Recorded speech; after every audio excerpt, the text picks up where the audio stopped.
Hello students, I hope you are doing well. So today I am back with a new problem on momentum and energy related, right? So I'll use the concept of linear momentum and the principle of conservation of energy. Okay, so let's see the problem.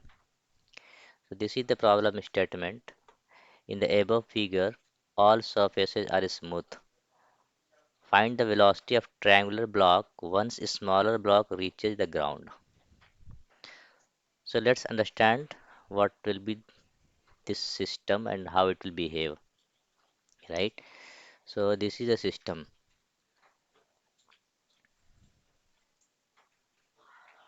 This is an inclined plane theta. So since all surfaces are smooth, what will happen is because of this downward weight, it will try to slip down, and once this slips down, since this surface is also smooth, this will try to move this way, right? Because there will be normal force acting here. This will put a normal force this way, and then the smaller block will apply a normal force this way. So another a component, this component will push the wedge towards this direction, right? And this component of normal force will move this smaller block towards this direction, right? So this normal block will move some velocity this side, and this wedge will move with some velocity this side, right? But one point to think here is this wedge velocity will be horizontal, but normal block or this smaller block will have two velocity, one in the horizontal direction when also in the vertical direction because of its weight component, right? So finally it will land here, right? So while it lands here, it will have two velocities. So let's see.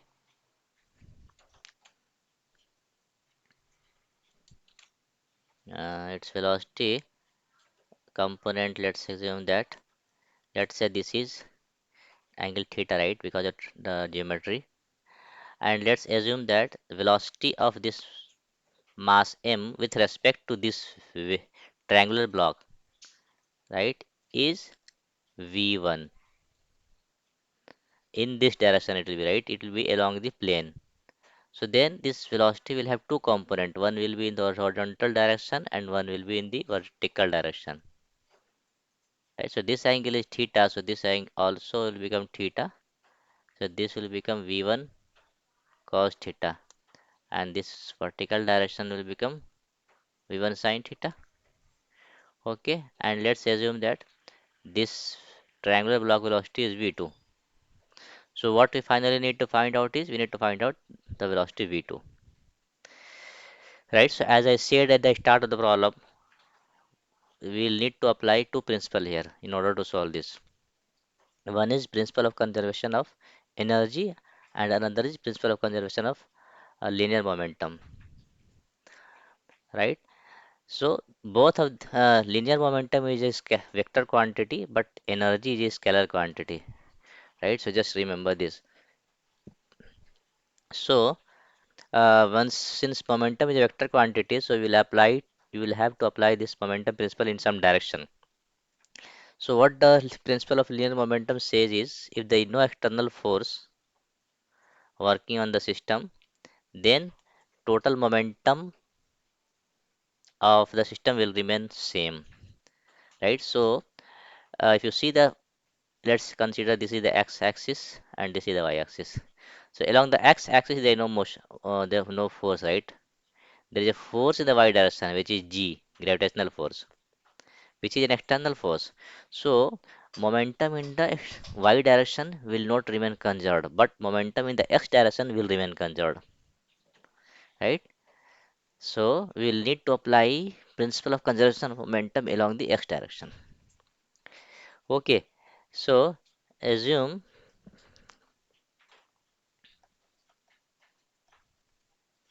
v1 is velocity of m with respect to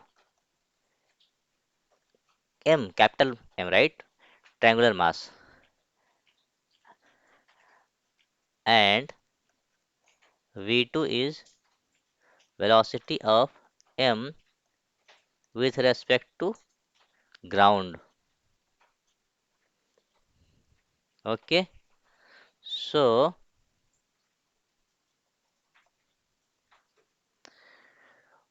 what will be the velocity of v1, t of m with respect to ground? Just try to understand this. This block is moving this way with v1 cos theta, and this block is moving this way with v2, right? So net velocity of this with respect to ground will be v1 cos theta minus v2 in this direction.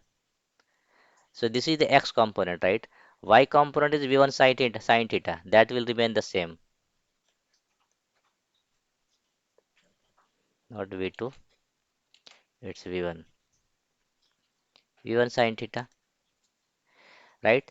S- So what will be the net velocity? Let's assume that v1 dash, right? Net velocity with respect to ground will become a x component square plus y component square under root, because this x and y are into the perpendicular direction, right? So the net will be x component square plus y component square under root. So this is your velocity of v1 with respect to ground, right? So now let's see.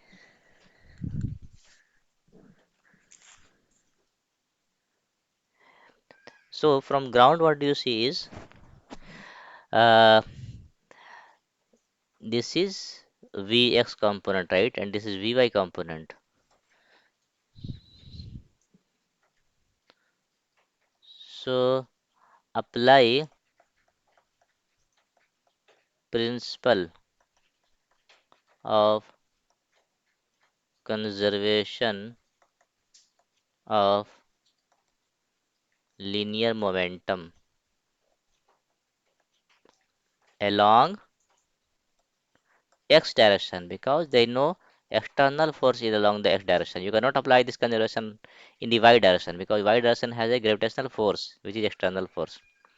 So this smaller mass is going this way, bigger mass is going this way. So net is m c. Smaller mass has a v cos theta minus v2, right? And this is this direction. V2 is going opposite direction, right? So what you can say is it is minus. If V2 is a magnitude, so direction is negative. So you can say minus capital MV2 equal to 0, because earlier momentum was 0, because no, there is no velocity earlier, right? So this momentum component was 0.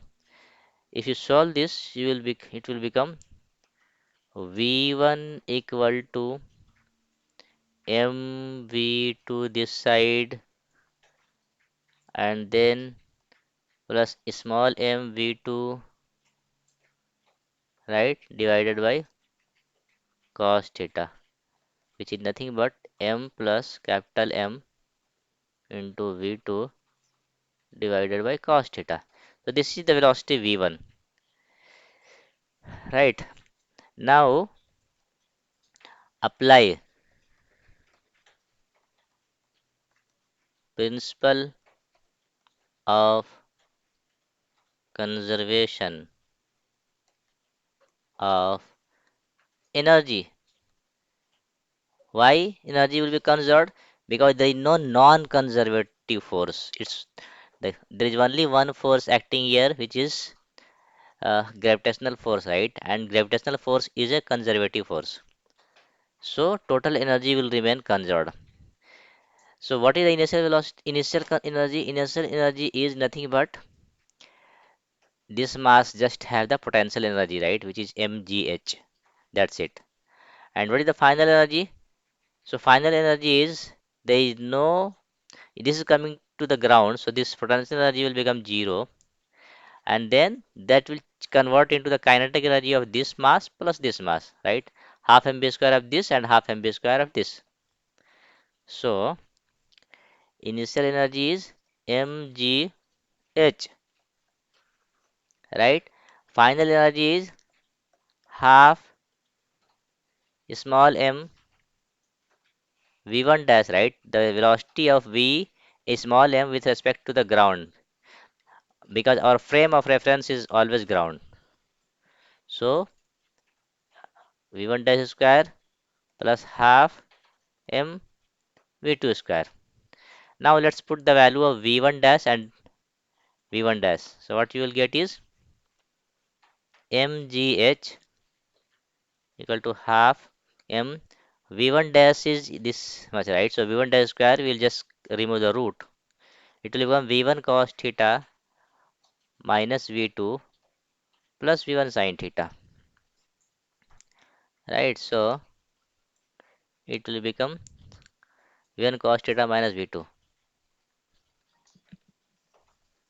whole square plus v1 sin theta whole square, and then this part half capital M v2 square, right? So just multiply every both side 2, so it will become 2 mgh equal to m. Let's break it out. v1 square. Now this is just a matter of solution, solving this mathematical equation. That's it. Your physics is over. Minus 2 v1 v2 cos theta plus v2 square plus v1 square sin square theta, right? Plus m v2 square is equal to m. See, v1 square cos square theta plus v1 square sin square theta will become v1 square into cos square theta plus sin square theta to 1, right? So it will become v1 square minus 2 v1 v2 cos theta plus v2 square plus m v2 square. Now let's put the value of v1. Value of v1 is small m plus capital M times v2 by cos theta. So this will become m times small m plus capital M by cos theta into v2. This all whole square, right? Minus 2 again v1. So it will become this into v2 by cos theta, and then leave the v2 cos theta as is, this part, right? Plus v2 square. So we have just eliminated v1 and everything now in terms of v2, right? It's just a matter of solving them. It will become m times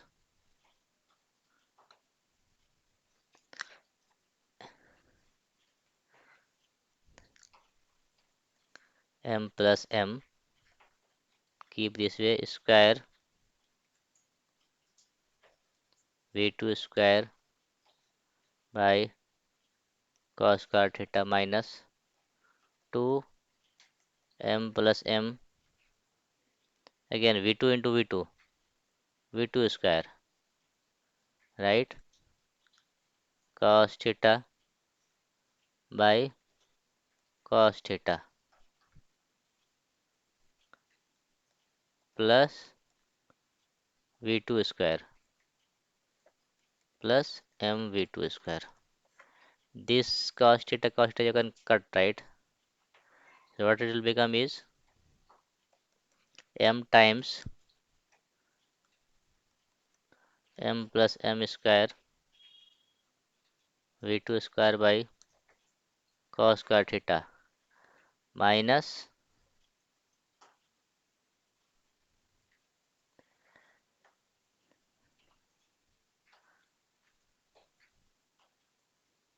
2 m plus m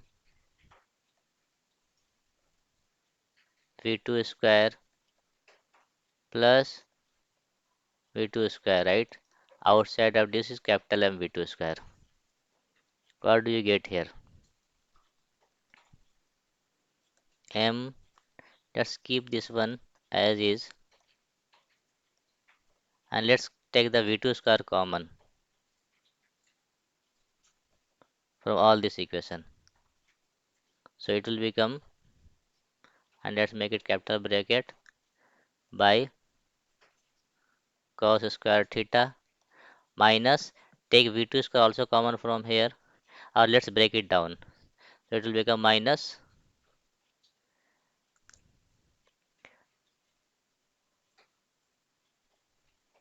2m minus 2 small m, right? I think we are missing one m somewhere. Where are we missing? Uh, this is v2. This is dimensionally incorrect, right? Uh,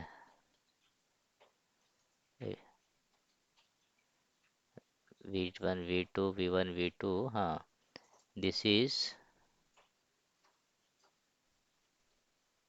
okay. We kept the value of v1 here. v1 is nothing but m plus m. We missed here. v1 is m plus m. There will be a small m here, right? This is m v1. So a small m will also come here. That's what I'm saying. This is dimensionally incorrect. Every time it has to be dimensionally correct. So just keep m everywhere. M, m. That's it, right? It will become m square, and this is m. This is m square, and this is m. So now just remove this part. We'll just rewrite this part.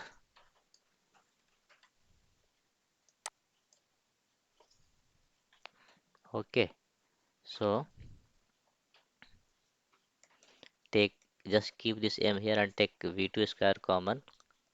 Now let's see. This will become m plus m whole square by m square cos square theta. Keep this as is. It's just a pure mathematics now, right? V plus, let's take out v2 square common. V2 we already took common, right? So this term will become, let's write first this one. So this will become 1, and then write this one minus 2 times m plus m by small m, right? And then this one also v2 square, which we have taken common, it will become plus m. Keep everything inside. Okay, so let's solve it further. Uh, m v2 square already common, m plus m whole square divided by m square cos square theta, right? Let's take m as the LCM here. You will get small m, this minus 2m minus 2 small m plus m. Okay, solve it further. M v2 square m plus m by m square cos square theta. This has whole square plus c. Is small m minus 2 small m will become minus small m, and then This will become minus capital M, right?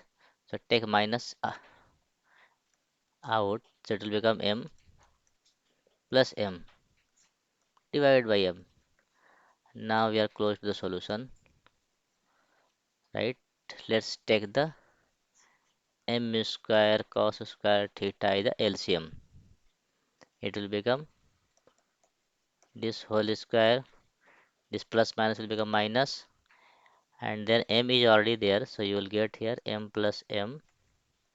That's it, M cos square theta, right? Let's try to solve it further. Is equal to mv2 square divided by m square cos square theta. Let's take m plus m common.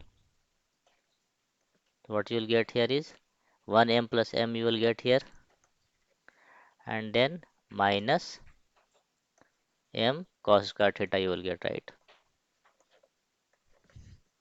Is equal to mv2 square by m square cos square theta. So capital M plus m, and then uh, m into m plus, let's take m out, it will become 1 minus cos square theta is equal to mv2 square by m square cos square theta. M plus m, see here 1 minus cos square theta is nothing but sin square theta, right? So this will become m sin square theta. So what was on the left side? Left side was 2mgh, right? So we'll write here 2mgh. You can this one m and this m you can cut, but again you have m here, right? So what you will get here is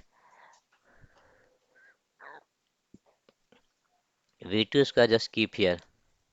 So v2 square will become 2m square gh cos square theta, 2m square gh cos square theta, and this will become in the denominator m plus m into m plus m sin square theta, right? So v2 is nothing but under root of this right side term. So you can write like this: 2m square gh cos square theta divided by m plus m into m plus m sin square theta. This is the value of velocity of this triangular mass when this smaller mass comes down to the ground. Okay, isn't it simple? Let's just revisit the concept here. Concept here is there is no force in the horizontal direction, so so linear momentum will remain conserved in the horizontal direction, right? And then since there is no non-conservative force on the whole system, so total energy of the system will also remain conserved. These two principles we have applied. And the third point to be noted is the frame of reference. Our frame of reference is the ground. You have to be on a inertial frame of reference, right? You cannot ride on this angular block and then observe from here. If you ride on this angular block, then this is not an inertial frame, right? Because this is moving with some acceleration, right? So you can also solve this problem by Newton's laws of motion. You can apply pseudo force and all, and then see the forces and what the acceleration these are developing, and then that way you can solve it. Probably in some other video, I'll solve this using pseudo force and then acceleration way without using energy concept. But right now I'm using this ground as the frame of reference. So from ground, uh, ve- velocity of a smaller block is nothing but this. This is the velocity v1 dash. It's not v1. v1 is the velocity with respect to this angular block, right? So from ground it is v1 dash and v1 dash value is this one. So that's what I have kept here in the while calculating the energy of this system, right? You might do a mistake of using just v1. So it's not v1, it's v1 dash, which is nothing but this much. So once you put all this value and just do some pure mathematical calculation, you will get this value. And this is the answer. Okay. So I hope you learned from this video. If you have learned from this video, don't forget to like and subscribe to this channel. And also press the bell button to get latest notification. Okay then, thank you. Bye bye.